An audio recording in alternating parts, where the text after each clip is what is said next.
All right, welcome to Halitics on Thursday. And I was telling our guest he returns to the program, William Neal. He's a writer on Substack. By the way, you can find his work by clicking on the link that's in the program description. That's right there on YouTube. Of course, this is Halitics. I'm Hal, and I want you to click as well. Click my square in the bottom right that says Halitics so that you'll become a subscriber if you're not already, and please click like as well. So, Bill, I mentioned just real quick, fighting COVID, but my dedication to the program is such, I'm not going to miss it, especially because this topic I think is very, very important. You're an expert. Ukraine, breaking news: Prigozhin may have been killed in a plane crash. He's the former Wagner leader who kind of sort of seemed to be leading a coup against Putin. And I guess that's the old adage: if you come for the king, you better not miss, right? I mean, anybody who's gone after Putin seems like, or if he doesn't like it, you wind up dead pretty soon. Well, that's right, and let's start out by saying no one has confirmed, either official Kremlin sources or Ukraine or Wagner's group himself have said they've identified a body. That's Prigozhin. So it is a bit of a mystery. The circumstantial evidence, the timing, which people more expert than me say is a feature of the way Putin times things. 2 months exactly to the day from the Wagner revolt, the March on Moscow, and on the same day of the plane crash, a Russian Air Force general was demoted publicly. So, look, Putin leaves a trail of bodies from his opposition. If you oppose him, he doesn't kill them all. He jails some. He poisons others. He beats up journalists or shoots them, sends them to Siberia, ridiculously long sentences. So he's a tyrant, but he doesn't always shoot the next day. And that is, I think, the rational, calculating side of this guy. But I think the timing ought to wake up a lot of people in the West, and we'll talk about that later. The pacifist left, or people just want a ceasefire under any terms. It's a clarification, I think, of who we're dealing with. And I will add this: I'm not an aircraft expert, but the plane had a very reliable, it's Canadian manufacturer, I believe, or Spanish. And it had a very reliable record, no crashes. And it was in level flight at 28,000 feet between leaving the Moscow area and going to St. Petersburg. And all of a sudden, it rose, it ascended rapidly. I think and then it fell rapidly. And to me, that's an indication that the pilot was evading missiles. I'd be surprised if it was an internal explosion. I think that's what you do if you're a good pilot and you want to try to outclimb or outturn or dive missiles. It's probably the only way. It didn't work. Well, I was going to say a commercial jet is not likely. They're not designed to have to evade those surface-to-air missiles, right? Or air-to-air if it was fired from an aircraft, probably from the ground. And you need a Air Force jet. You need a plane that can make all those different maneuvers quickly, not a commercial jet. I couldn't help but think of the movie 13 Days, which has incredible aerial scenes, including the one where a U.S. U-2 pilot is shot down by missiles over Cuba, and he tries those procedures. He evades, I think, 4 missiles, but finally there are too many, and there he goes.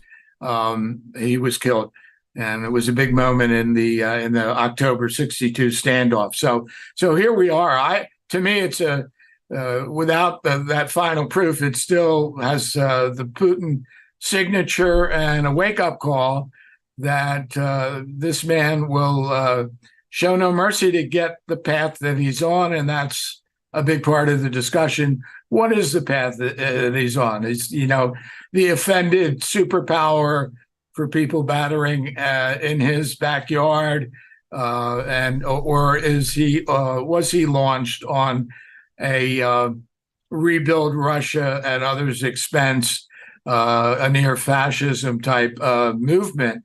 And in my essay, I ticked off the features that he's been raising and pushing inside Russia.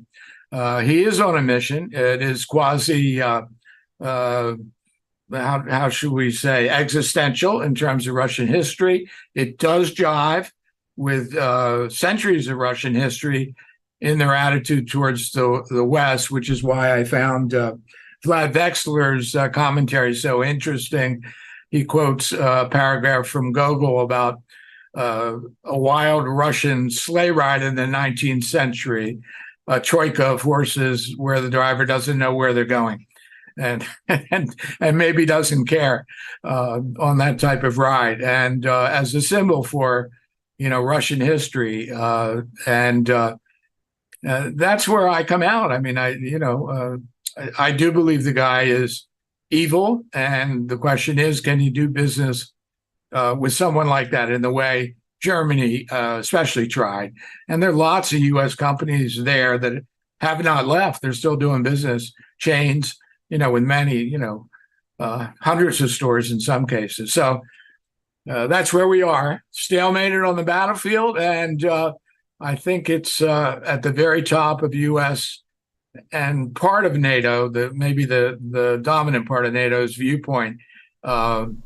Putin is ahead in the chess match in the sense that he can instill nuclear fear greater than the West can say, if you cross this line, we're coming in. And we've had the chances to do it, especially this last phase of almost a Russian blockade. No more freedom of the seas for Ukraine to export what the world needs, its grain especially, and attacks very close to the NATO countries on the lower Danube. So, I mean, there's your opportunity. We missed it with a no-fly zone to save Mariupol earlier in the war, in the spring of 22, after the invasion. And that's apparently in addition to the weapons we will not give. Putin's drawing these lines, and we cross them. Vlad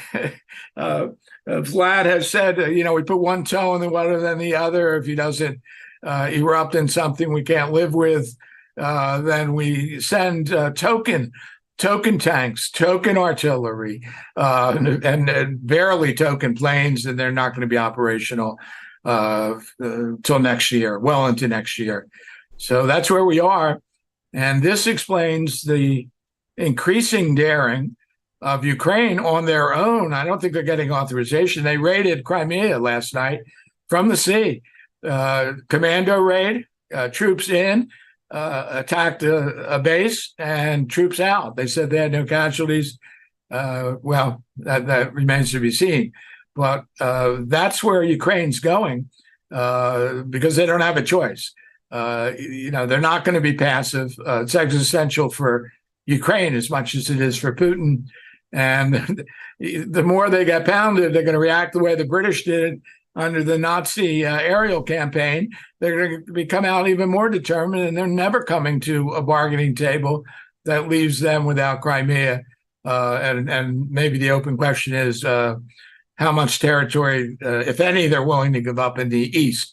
But that's where it is. And as Mearsheimer says, it's not no solution. Let me just jump in because you're moving on to a different topic, and it's fascinating, Bill, and you're an expert. And I just put on the screen there, that's from William Neal's latest on Substack. You can find it at williamrneal/substack.com, I believe, or williamrneal.substack.com. It's in the description, so just check that out. You can actually see it on the screen as well if you look.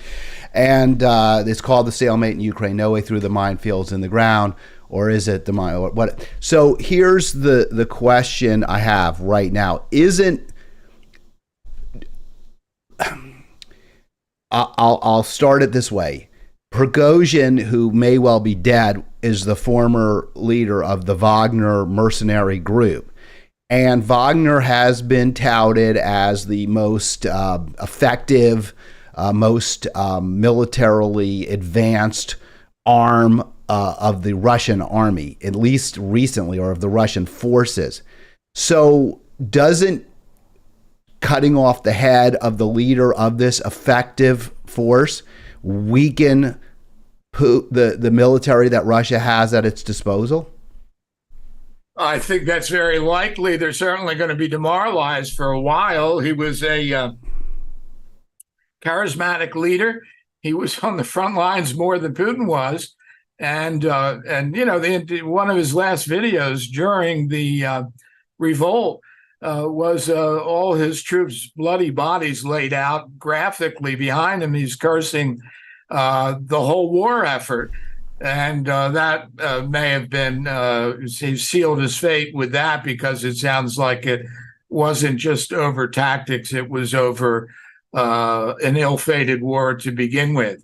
And, what's going to happen? Putin wanted to integrate, the Russian military wanted to integrate Wagner into the Russian military. The troops balked. There was that, two-step dance, send them to Belarus, tease Poland, threaten Ukraine from the north.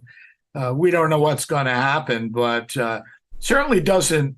Putin is strengthening his hands, but politically for sure, and he's also instilling, sending a very strong message. We're assuming that, in fact, Prigozhin was murdered, and there were 9 other passengers who were collateral damage by Putin. But what Putin's also doing is sending a message to anyone who might consider some type of coup attempt, or even just standing up to him or embarrassing him publicly. You're going to be dead. So, I mean, that's what we're seeing. And you're making a very good point. This is who we're dealing with. We're dealing with somebody who is obviously sociopathic, unconcerned about life.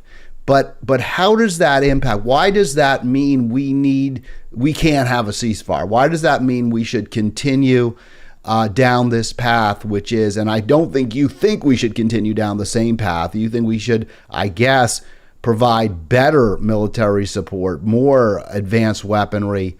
To me, that's crazy. To me, what we need to do, Bill, just lay it right out. Go say, look, as you said, the war's not going well for Russia either, but they have many more troops. They have many more people. A war of attrition they will win. This counteroffensive has clearly failed, at least at this point. And we look terrible. Let me see if I want to get this map up here real quick, if I can. And I'm sorry, I'm doing it in a little bit of an awkward way. I do apologize to viewers, but you can see the blue arrows show how little advance the Ukraine forces have made since they began this offensive in June. So why does the fact that Putin is a murderer impact on what we should be doing? Does that just mean we need to talk to him and try to resolve, at least have that ceasefire you mentioned? At least start with that. Well, here's the thing. I think, and Mearsheimer says this very clearly in that hour video that I have in my first postscript to my essay. Russia, Putin's strategy is to drag it out as far as he can, hoping he's got more resources for now than Ukraine. He can do another draft. How successful it'll be, we don't know. But in terms of tanks, artillery, and air power, they surpass Ukraine. The West, and I'm looking at that CNN poll, which I referenced in my essay, the American public is less enthusiastic. A majority doesn't support the current effort. So Putin, of course, is hoping, always had, the West will lose interest. And I think that's given that we know our societies pretty well. Patience is not one of our virtues, and especially one with a price tag. Although the combined amount of aid from the U.S. and NATO is equal to the state of Virginia's annual budget, in between $1 and $2 billion. So it's not all in. And the problem is we have not defined what our objective is. Is it winning, which Ukraine defines as pushing Russia back to the 1991 borders? And I think behind the scenes, the U.S. and Germany don't think that's realistic. And they don't want to give the weapons that would make that possible. And that ties in with Putin's long-term strategy. I think it's to Ukraine's advantage to push very hard, keep asking for the weapons. They're hoping for a morale break in the Russian line and troops that they can get through and do the type of open field tactics that the Allies did in Normandy in August of 1944 after the air bombardment and the breakthrough. I don't know whether that's going to happen. I don't think we've given them the weapons to do that. I don't even understand the tactics in getting through a minefield. I mean, I found very easily weapons the U.S. has, thermobaric ones that were designed and patented explicitly to get through minefields without using the human deminers. And so I'm scratching my head over this, even on the limited terms, that we've set, denying air superiority. Right. Yeah. Let me jump in again. And by the way, call if you want to join the conversation here about Ukraine and what the next steps should be in light of the stalemate, which Bill and I were saying is very reminiscent of the Western Front during World War I, which led to millions and millions of deaths and casualties, injured people. You could see them, people without arms or legs, in wheelchairs in cities across Europe into the 1960s. Folks who had been just decimated, people, populations decimated and land destroyed. There still are some, I think, I could be wrong on this, there's still some shrapnel and unexploded bombs or mines in eastern France. Yeah, in northeast France. Belgium, the Verdun area is still unusable. So Putin's a madman.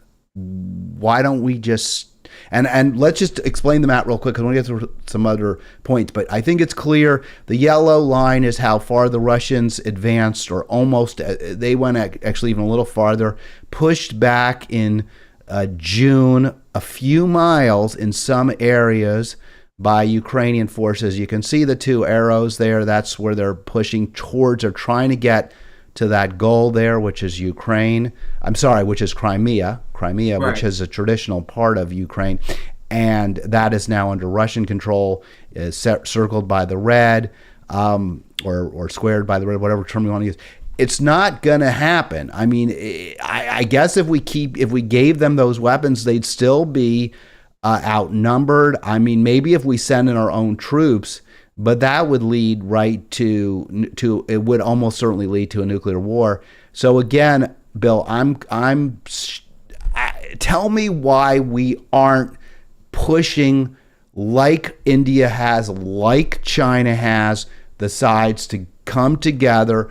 Ceasefire now, we're not peace, but ceasefire, and then just keep them talking the way Trump has said until they reach some kind of an agreement, which will have to mean ceding some of the land in eastern Ukraine to Russia. Well, that Ukraine will not accept that at the present time, despite the stalemate and the casualties, and they're the ones that are bleeding, not America. Or NATO troops at all, as far as we know. There've been no deaths. I might have to be skeptical that there aren't trainers and some special forces in there. I mean, I can accept that, but how the point being raised by Vlad Vexler on his YouTube sites is this: you cannot trust a ceasefire with Putin. He'll be back if the stalemate gives him considerable territory, including Crimea. He'll be back for more. He is, this is what's left out, I think, of the left analysis. Where does he want to go, and where does he want to take Russia? He wants to get back. He talks in 19th century Tsarist terms of the old Russian Empire and the deep Slavic soul which rests in Moscow and surprisingly viewed in Kiev as part of it, part of Little Russia. And if that's true, and I think it is, that's what Mearsheimer does not talk about, and most of the left does not, then he's not content until he does Ukraine in. And then you are talking in genocidal terms. If you don't believe that, you haven't been following the conduct of the war inside Ukraine. So now. I don't think it's an either or. I don't think that we have to accept that just because there's a ceasefire now and some territory is ceded to Russia, that we're not going to, prevent Russia in the future or Putin in the future from invading. And I think it's a mistake. And I think this is where I have a real problem with those who are supportive of fighting to the last Ukrainian, which I think is what we're seeing from some American, tacticians or strategists. I mean, if you read this from the New York Times here, it says in recent weeks, Ukraine has shifted. This is about a week ago in the Times. In recent weeks, Ukraine has shifted its battlefield tactics, returning to its old ways of wearing down Russian forces with artillery and long-range missiles. Artillery, which we're supplying them, and I guess Germany is supplying them, instead of plunging into minefields under fire. Well, I almost think, and I believe the authors there were being ironic. I mean, yes, you don't plunge. When you plunge into minefields under fire, we know what happens. You have a lot of dead soldiers. You have a lot of dead bodies. We've seen that here. We saw that in, as you just mentioned, Verdun and the Marne and all of France, northeastern France during World War, and just northern France during the First World War, the Great War. So obviously that's a bad strategy, but yet that seems to be what America is pushing Ukraine to do. And you can see here, well, this is your response to it, which here we go. So we'll get to your response as well. I just want to get through this because this is all from Bill's Substack, and it's excellent. I think it's excellent, but I think it doesn't make the case that you're making right now. I think it makes the case that I'm making is we need a ceasefire. American officials are worried that Ukraine's adjustments will race through precious ammo supplies. So those adjustments are not plunging into minefields under aggressive fire, right, Bill? They're saying, hey, wait, we want you to use your limited supply of soldiers as basically fodder for machine guns and cannon. That's what American officials are saying, because we don't want you to use up all of our artillery that we're supplying you. It's expensive and the missiles are expensive. We don't use them all. And if you do that, that will benefit, if you use up all of the materiel, that will benefit Putin and hurt Ukraine in this war of attrition. And then they go on to say, we're afraid the American officials say they're afraid Ukraine has become casualty averse, which is a disgusting thing to say. Right, I agree. And so here's my point, ultimately, let me get through this. I think the mistake is focusing this war on Putin and making it all about his personality, and that's what that's what all the pro-Ukraine material supporters do. And you talked about it too, how bad Putin is, how awful he is, how he's the tyrant. But tyrants exist. I mean, that's the landscape. So we have to now figure out, well, what do we do, given he's a man? What's the best way to reduce or eliminate any further casualties and prevent further harm? And I just don't see more arms to Ukraine being the answer. Well, that I disagree, and here's why. To me, it's pretty clear what it would take short of Russian morale breaking entirely, maybe because of what's happened very recently, the coup and the downed airplane and so forth. We don't see signs of that. Ukraine is testing and probing to see if they can find a place where if they push, the Russians run away. It hasn't happened. But we have not created an equal playing field in military terms, between Ukraine and Russia. So without more air power and more artillery power and those longer range, they're called ATACMS missiles, the range is about 150 miles. That would, I believe, turn the tide, even without changing the numeric, the numbers of troops on the ground. And that would put tremendous pressure on Russia. And why aren't we doing that? Let's get into what I heard on a video last night, which I believe is correct. The problem in the West and why they won't go for victory by supplying what I just itemized, which is the way NATO commanders and U.S. commanders would act if it were their own troops facing 12 kilometers of months. And I'll let you continue in just a second. I just want to let listeners know, viewers know, and I think you saw this. This is exactly from your piece. I think this was a letter that you submitted into the Times, which tracks what you're talking about now, which is that U.S. and NATO generals would not send troops against minefields and heavy gunfire without having already achieved air superiority, and therefore knocking out a lot of the way that the Russians can mow down the Ukrainian when troops. They finally decide where they want to commit those trained brigades, which they haven't yet, they would use a large thermobaric weapon bursting in the air above the minefields to clear it quickly, very quickly.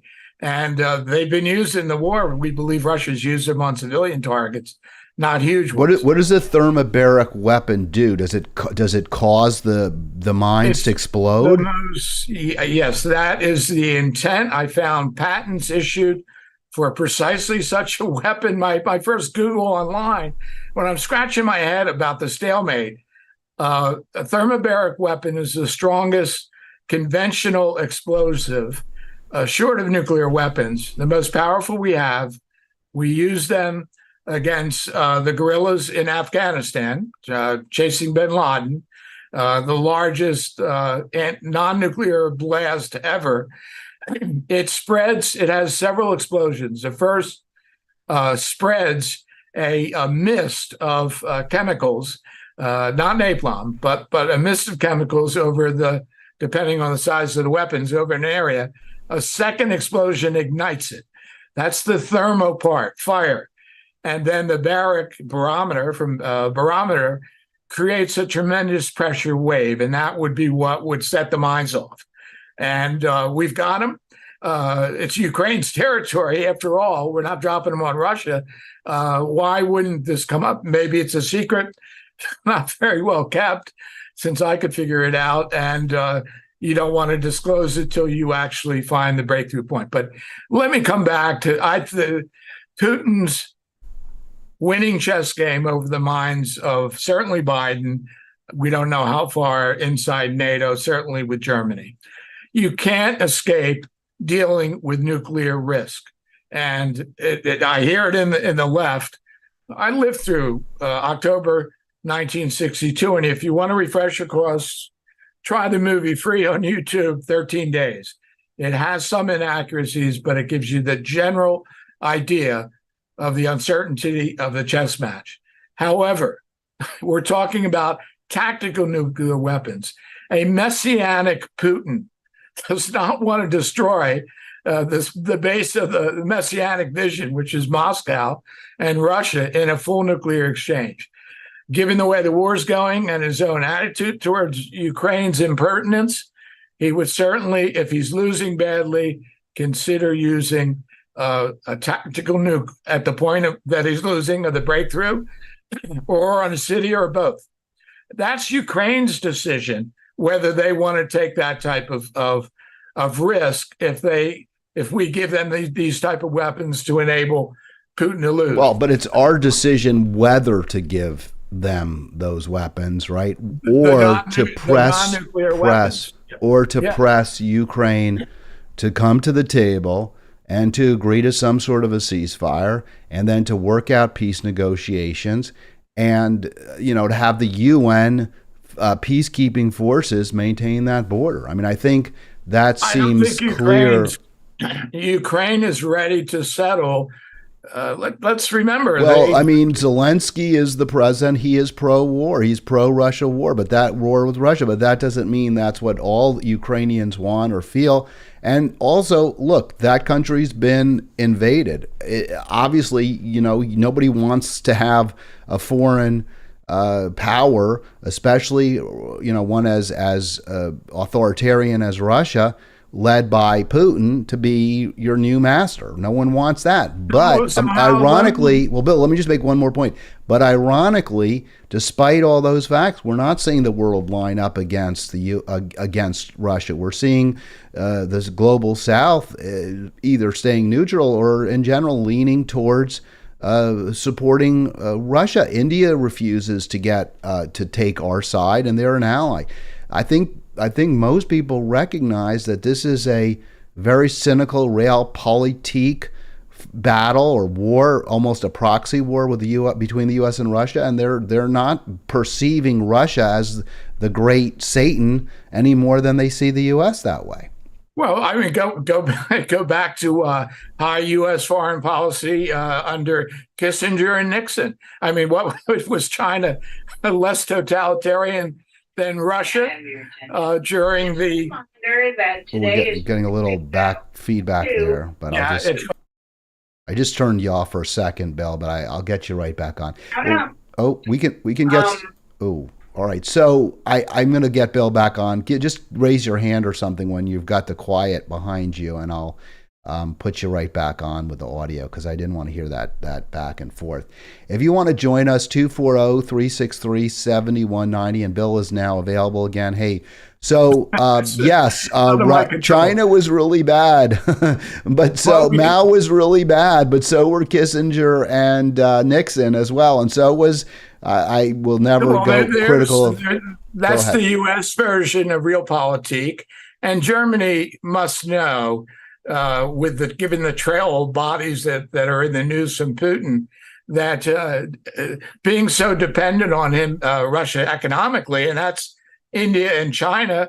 Russia is the most anti-green country in the world outside of the Gulf states, and supplying raw materials of the worst kind to anyone that can pay the price, and that's why the West has overestimated the effectiveness of economic sanctions. They're not working, and why would, given your analysis, Hal, of the futility of the war, and Putin can live with that. He hopes that Ukraine is dragged to the table under conditions of settlement that they would never agree to if they had weapons to get back to 1991.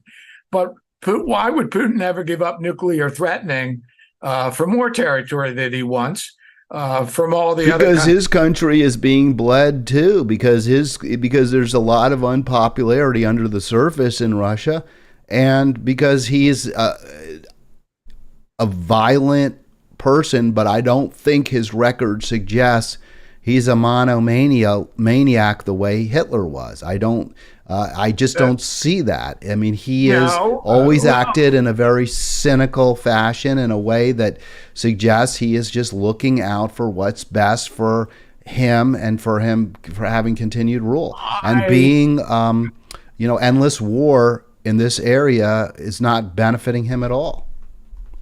I'm not sure he sees it that way. You're underestimating the messianic content of where Russia was after shock therapy, a la Jeff Sachs and Western economists, which failed and subject Russia to the greatest plunge in GDP of any countries since the Great Depression, pushed the male lifespan down, I think 10 years average lifespan.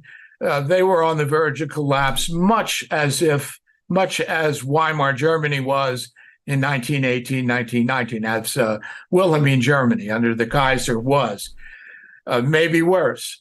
So you not only have a country which is a basket case economic, caught between two grand ideologies, the failed communism and the triumphant market utopianism, and not doing well.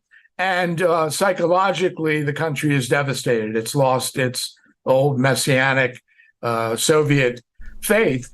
Their conditions right for building something that is a little beyond, it's beyond the way you're describing Putin and the people that know Russia best. Well, I mean, I could be wrong, but I'll Yeah. accept that. I could well be wrong about this, but it seems to Right. me it's still better to take a chance on building on ending these hostilities for now, where we've lost, where 500,000 people are either dead or wounded, and much of eastern Ukraine looks like France did in 1918. So I can't, and also just to say, this is an area of the world that has been subject to so much bloodiness, so much destruction over the past century, or century and 10 years, if we want to go back to the Great War, if you want to call it that, World War I.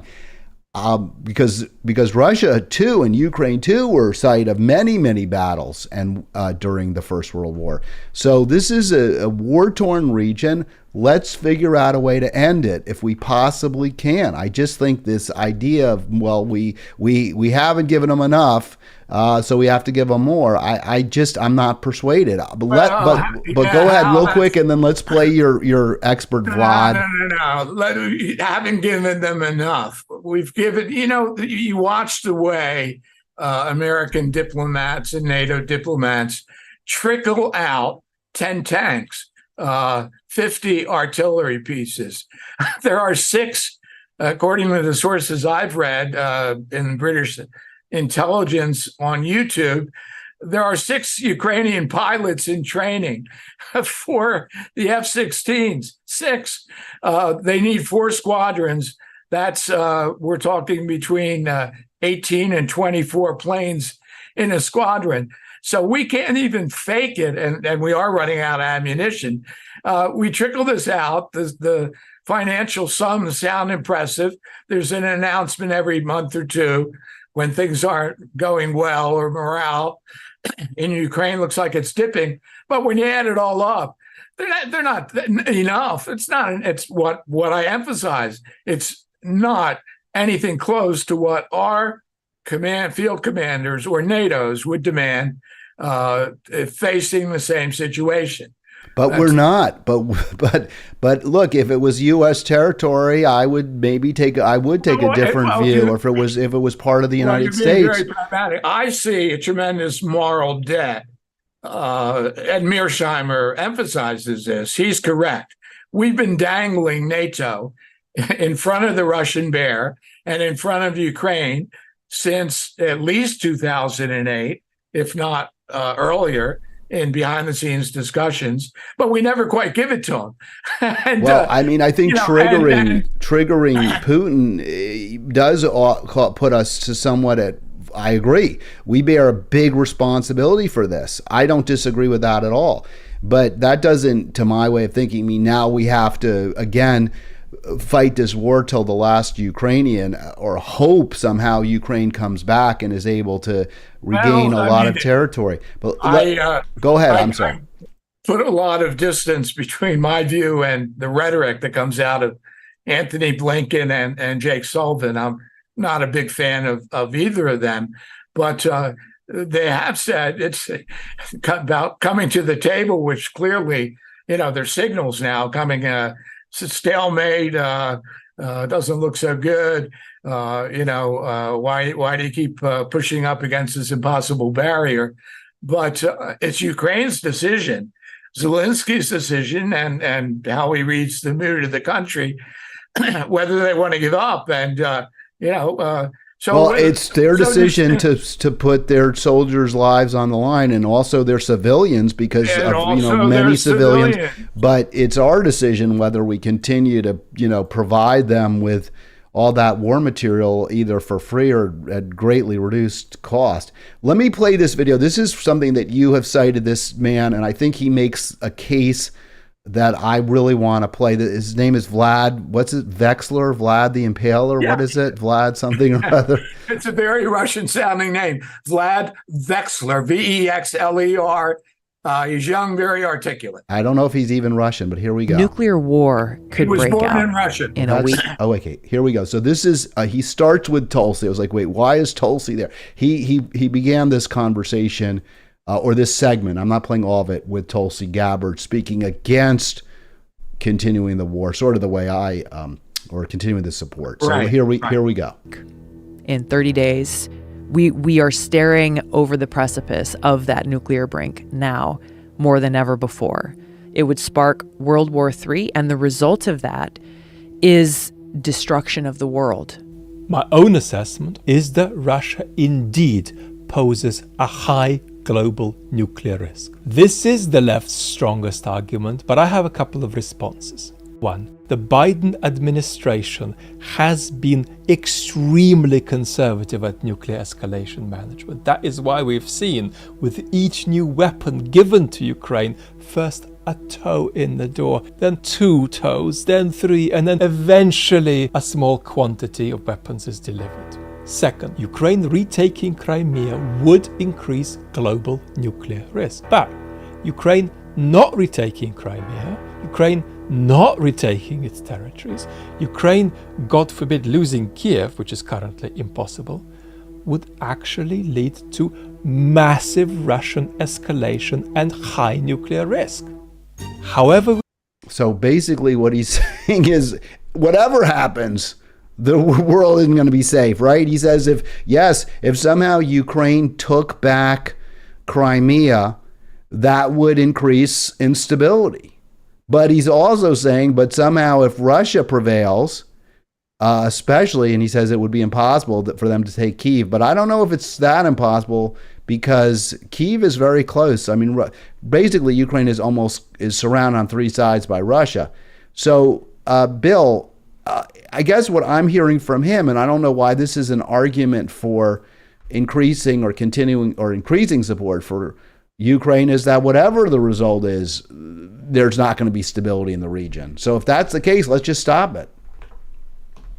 Well, what he didn't cover as a possibility is that given the weapons we've withheld, if Ukraine pushes Russia out, not invade Russia, pushes them out to the Ukraine borders of 1991, which the country voted for in a 90% plebiscite for independence at the collapse of the Soviet Union, when everybody was leaving, then the burden is on Russia to make the moves, either accept it or, on the way to getting pushed out, use tactical nukes. But what you're not, he's got about 10 or 12 tapes. And one that you're not citing, and I didn't put it in there either because I came to him late, is that you're asking for a world without nuclear risk, in a world full of nuclear weapons, primarily USSR, Russia and the US, but China, India, and so forth, right? And we hope not Iran, but Israel certainly has 100 or more. Okay, it doesn't go away. It doesn't. If we settle to make Putin content and Ukraine unhappy, which is where you're headed, in a temporary truce to save lives, how does Putin read that? Okay, and my overall interpretation is that, I'll reemphasize, Putin is inside Western heads over fears of nuclear more than vice versa. So we won't ever call the bluff in the way October 1962, Kennedy was willing to call the Russian bluff. They got to a table, but there was a naval blockade. We're not threatening Russia with a naval blockade, and we wouldn't even do a no-fly zone to protect civilians in Mariupol. So Putin's winning that. I think the burden is on you and the come to the table in a Korea-like settlement, except it isn't the Korean Peninsula. It's in the gateway to Europe, right up against NATO. And that's the problem. And you're underestimating, I don't say that he's equivalent to Hitler. Putin is the worst in the messianic sense since him, whether the combination of rational and messianic is tough to call. Yes, he's a calculator, but don't underestimate the historical Russian mission, which he bases more on the czars in the 19th century than he does on Lenin and Stalin, who he denounces. But don't forget how also that 1951, as NATO faced the Soviet bloc, right, the Warsaw Pact, it was the U.S. and NATO who adopted the use of artillery-sized tactical nukes as the only way they could stop Russia if Russia decided they want to move west. So we were the ones made quite clear that we would have had to go to protect the Fallujah Gap to nuclear weapons. And Ben Hodges, is familiar with that and that history. So it doesn't go away. I think your listeners and the general public would enjoy, free on YouTube, and I don't get any money out of it, watching 13 Days.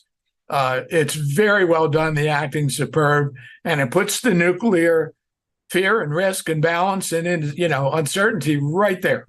And you'll see how it came out then. All right, that's interesting. I'll put the link in the description if you send it to me, Bill, or if I got a chance. Yeah, like I said, people will remember it. It's or 13 days, right? Yeah. So that's very interesting. Yeah, I mean, I guess in a way, I really do tend, maybe more than others, to deprecate the great man theory of history. I think that to say, well, we have to, this is Putin, we have to confront him because it's Putin, I think kind of elides a lot of other factors, including and which you've mentioned, by the way, including our role in poking the Russian bear, in triggering Putin, and also the fact, yes, I don't want a nuclear war, but I also just don't want another 500,000 dead and wounded. I don't want more moonscapes in eastern Ukraine. I mean, and you mentioned also how bad Russia is in terms of the environment. This war is awful for the environment. The Nord Stream pipeline, whoever blew it up, and Cy Hirsch says it was the U.S. That's what I'm inclined to believe, because I can't believe either Russia or Germany would, since they made no money, since they both benefited from it. Or maybe it was Ukraine, I don't know. But that was terrible for the environment. So we have so many other issues we need to confront, and also just needs at home that we'd have fewer resources to address the challenges we face for poverty and extreme inequality. You can go down the list. To me, this is spending money in the worst possible way. Yeah, Hal, that's not going to change, because if it isn't the war in Ukraine, people who have criticized me by answering my emails, my positions are pretty clear. I'm willing to take more risks on pushing back against Putin than Biden is. But, here's the thing. I read Biden all of one, the domestic leader that was so passive for a year in the face of somebody in his own party thumbing his nose at his domestic policy without a clear pushback or answer from the bully pulpit. What do you think Putin thought? And they do watch. Let me just assume you're talking about Joe Manchin. Is that right? Absolutely. Okay. What does Putin conclude from watching a presidential leader pushed around by a senator from a tiny state? Yeah, he had the balance, but Biden never used the bully pulpit that he has to put Manchin in his place. Win or not, he would be advancing the way the center left thinks by having to do that. Entitlements versus economic rights. Did you ever hear that from Biden? Well, no. My answer to that, though, is that I think Biden basically has a lot of affinity with Manchin, and they see the world in similar terms. He was getting what he wanted. He got his cake and eat it too. He got to say, "Oh, I did the best I could," and in reality got what he really wanted, which was more pipelines. Trump in the White House to deal with Putin. I think we know what that tune is. They really understand each other in the worst possible way. But I'm sorry, Al. I don't believe somebody who really relishes hugging people, hugs and not toughness in terms of policy, is going to be able to effectively deal with Putin and where he's coming from. I mean, that's. You're talking about Biden now as the hugger. Absolutely. Yeah. Well, I think he's clear. Well, look, he's past his prime, right? I mean, he's in his 80s now, and I don't want to be ageist, but look, I'm 60, and I'm already slowing down, and I've see my relatives who are octogenarians or nonagenarians, and you just don't have the same energy level. You also are a little slower when it comes to your mind, maybe a lot slower. So I can accept that, but I think my public policy career and following politics is almost conterminous with 50 years of Biden ever since McGovern in 72. And I don't think he's the right temperament for the time, but I'll choose him over the Republican option. Well, I didn't say that. I didn't say I wouldn't, right? I mean, I support Dr. West for president. I think he's clearly the right person for the job. I saw that, Al, yeah. But I like him as a good academic and a voice in the public. I don't think he can make it as president. Well, I don't think he'll get to be president, tragically, but I think that's our job as media personalities, to the extent we are, to push him if we can. Let me play a few more clips, because these are great clips, and to be fair, you're right, I did curate the Vlad Vexler piece, but the thing is, I have no choice because they're all long and you can only pick a certain amount, but I did choose a section that I found supported my position, of course. Philosophy majors from Oxford generally don't do sound bites that well. But all right, here's Mersheimer.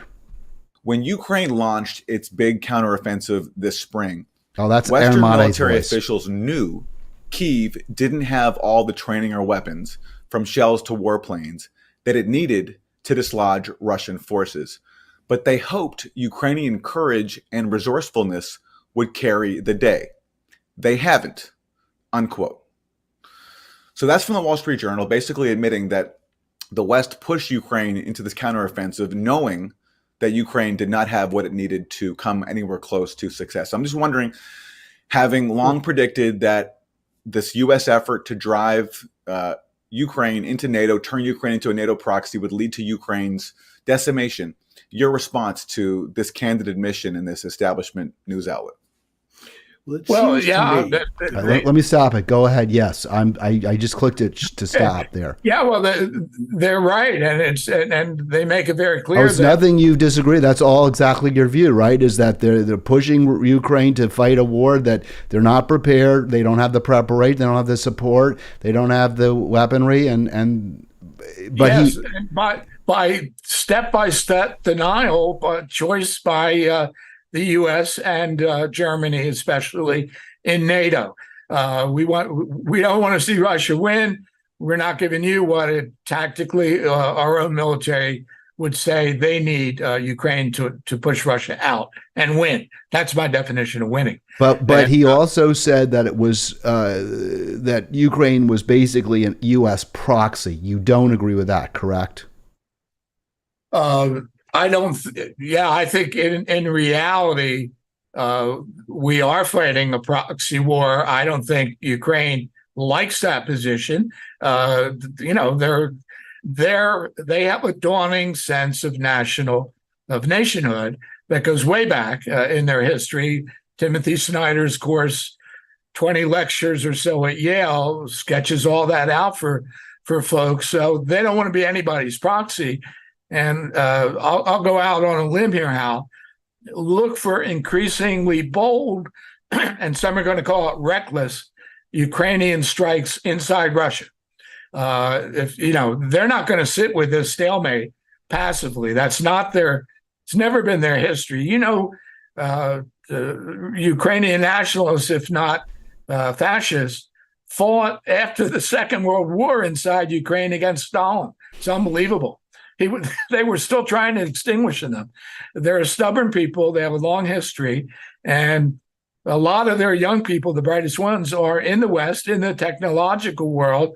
Aside from and apart from the Ukrainian traditional Russian village, Eastern Europe village life, they're going to take chances. They're going to innovate. I don't know what to expect if we continue to deny them conventional weapons. They will run risks against Russia, foolhardy or not. So that's part of the stalemate too. Well, if they're as you said, you have neo-Nazis in there.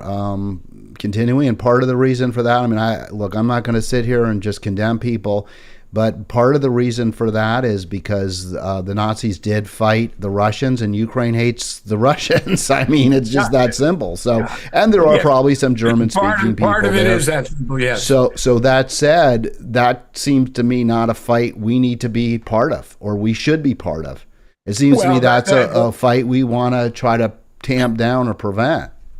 Some left sites, pretty known sites like Naked Capitalism, Eve Smith, really make a lot out of how far a neo-Nazi or fascist worldview drives politics in Ukraine. I think it's way overdone. It's hard for me to believe that Zelensky is comfortable with that, or that it's going to benefit Ukraine. They would like to get back to the 1991 borders, and they'll fight very hard. And I think the people that hated Stalinism and Russian communism the most, they're not going left most of the time, Alice. It's logical they went right, but I'm not sure that, fascism is a tough thing to define. And Snyder says, Timothy Snyder of Bloodlands, says it's Putin and Russia that are closer to fascism. And I'm not going to argue that. I'm just going to say these are two there's certainly bad actors on both sides. And I don't know, again, what the benefit to the U.S. is, especially, we've created the situation that led to this. So I don't know what the benefit to us is to draw this out. Rather than, it's obvious there are benefits to the military-industrial complex, but the benefits to the, average American, to the rank-and-file voter, which is why the war is not popular, which is why this could really rebound against the Democrats, especially if Trump is the nominee, because he has spoken out against it. How, given the poor job Biden does at communicating, whether it's age or what I would attribute to his inability over time to be a good communicator, that the U.S. pushing up and back against China, which we helped raise up by our own economic policies, is going to consume more of the national GDP than the Ukraine war has, even if we put it on steroids. That's the foolhardy clash that our own elites, by conscious policy. The rise and fall of world powers by Kennedy. We were going down and we were trading like crazy with China as they were coming up. How did we not think it would result in Chinese military power? I think the answer to that is that the those who benefited from the trade with China, the industrialists who offshored our once mighty manufacturing base, didn't give a rat's fat ass about what was going to happen in 20 years. They saw profits of just, an opportunity to become rich beyond their wildest dreams, and they took it.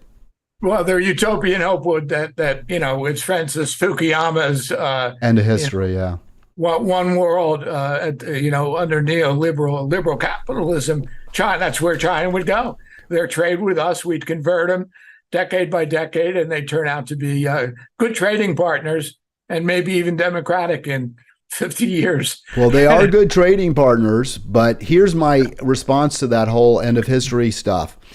Sure. What history shows is that when we do have rampant inequality, obscene levels of great wealth and power versus many millions, even billions of people with nothing at all, that is a time that's rife for demagogues and hustlers and populists to come forward and find scapegoats and appeal to people's nationalism. So, in fact, all of this one world stuff is actually aggravates or creates a situation that's rife for another world war. Which is really the heart of my essay on the rise of Trump. Yeah, no question. I actually made that very point to this guy who was very focused. He wrote something called A Pivot to China or something. I don't know. And I made this point. He was so uncomfortable. He didn't want to talk about it. I said, you talk all about how we have to have these great relations with China and all the trade and everything. I said, but, this is why a lot of people think we need to go in the other direction because it's led to much lower wages and it's harder for working people. They can't make a living anymore. So he said, those are the criticisms. And I said, well, are they true? Are they accurate? So he said, well, I guess it's true that the benefits from globalization haven't been equally distributed. And my answer to that is they can't be equally distributed. There was a work by the great, I guess it's Paul Samuelson, who was the 20th century economist, who despite his predilection in support of free trade, had to conclude, no, quote, free trade will always lead to a situation where the wages in a labor scarce country, when labor is scarce, wages are higher, the wages in a labor scarce society will always go down because there'll be labor as an input. When there's more labor available, as there is in free trade, wages go down in the country where the labor is scarce. So you can't have your cake and eat it too. If you want cheap plastic crap from China, you're going to pay, workers are going to get less, a smaller share of the pie. They're going to be bitter, they're going to be angry, and they're going to find anyone who'll champion them. Hopefully it's a Bernie Sanders, but if he's stopped, then it will be a Donald Trump. I hope not, but things are pushing to the right, not to the left. All right, should we just play this real quick? We're at the end of the hour, and I kind of took up a little bit of your time there, Bill. I apologize for that. I so appreciate your being on this program. We'll have you back again, but let's just play a little more from Mearsheimer. I'll let you wrap up this. We won't get to some of the other clips, unfortunately, but people have heard them before. Here we go. That's from the Wall Street Journal, basically admitting that the West pushed Ukraine into this counteroffensive, knowing that Ukraine did not have what it needed to come anywhere close to success. So I'm just wondering, having long predicted that this U.S. effort to drive Ukraine into NATO, turn Ukraine into a NATO proxy would lead to Ukraine's decimation, your response to this candid admission in this establishment news outlet? Well, it seems to me that anybody who knows anything about military tactics and strategy had to understand that there was hardly any didn't mean to do that. Sorry, folks. Here we go. Chance that the Ukrainian counteroffensive would succeed. I mean, there were just so many factors that were arrayed against the Ukrainians that it was almost impossible for them to make any significant progress. Nevertheless, the West encouraged them, pushed them hard to launch this offensive. In fact, we wanted them to launch the offensive in the spring. And you sort of say to yourself, what's going on here? This is like encouraging them to launch a suicidal offensive, which is completely counterproductive. Wouldn't it make much more sense for them to remain on the defensive, at least for the time being? But I think what was going on here was that the West is very fearful that time is running out, that if the Ukrainians don't show some significant success on the battlefield in the year 2023, public support for the war will dry up, and the Ukrainians will lose and the West will lose. So I think what happened here is that we pushed very hard for this offensive, knowing that there was a slim chance at best that it would succeed. All right, so there it is. And I'll stop it there. And I don't.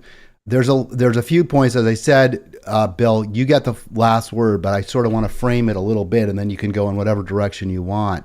A lot of that is exactly what you've said. They weren't ready for the counteroffensive.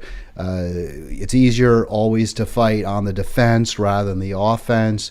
They didn't have the material. We pushed them into it. There's political realities at home that make it important or imperative, at least the civilian leaders believe, to defeating Russia, or at least having a significant battlefield win in this year. And I think you agree with all that. And if I'm wrong, tell us. But here's where I think you don't agree. Mersheimer said there's just no way. It's not like he's just saying there's no way, no matter what we do, we're not going to defeat. Or put it differently, no matter what we do, Ukraine isn't pushing Russia back to 1991 borders. Yeah, well, I think he's wrong on that. I think it is possible, if given the weapons that we've talked about, what's been denied, especially the air power, but also especially the 150-mile range rockets, the ATACMS, and more artillery, they can get back to the 1991 borders, and that's very different than defeating Russia in the sense of invading Russia or consciously toppling the Putin regime. But push them back to the 1991 borders, that might change the oligarch at the top in Russia. Whether that would be better or worse, we don't know.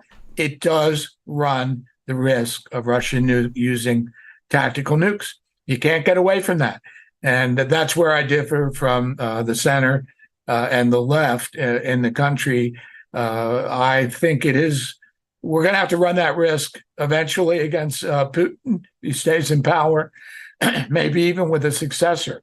You can't get away from it. And you're back in the chess game of October 1962, although it is about tactical nukes inside Ukraine, not a U.S.-USSR intercontinental exchange. That's a very different situation, and I think Russia understands that.